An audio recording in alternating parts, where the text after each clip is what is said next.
திண்டுக்கல் மாவட்டம் நிலக்கோட்டையில் குடியிருக்காத வீட்டுக்கு 7,46,000 ரூபாய் மின்கட்டணம் செலுத்த வேண்டும் என உரிமையாளருக்கு குறுஞ்செய்தி வந்துள்ளது.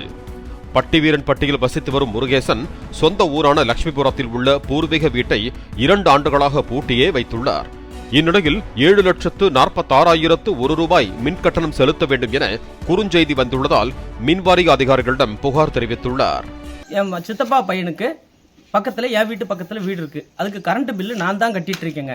2 மாதத்துக்கு ஒரு டைம் 150 ரூபாக்குள்ளே வருங்க, மினிமமாக தான் வரும்.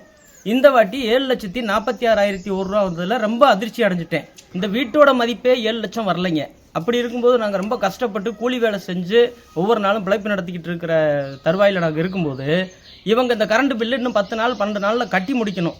அப்போது இவங்க அசால்ட்டாக பேசுகிறாங்க, நாங்கள் அதை சரி பண்ணிக்கிறோம் அப்படின்றாங்க.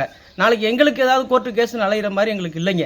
அதனால் இந்த மெசேஜை ரத்து பண்ணி அரசு கவனத்தில் கொண்டு இதை எங்களுக்கு சரி பண்ணி கொடுக்கணும்.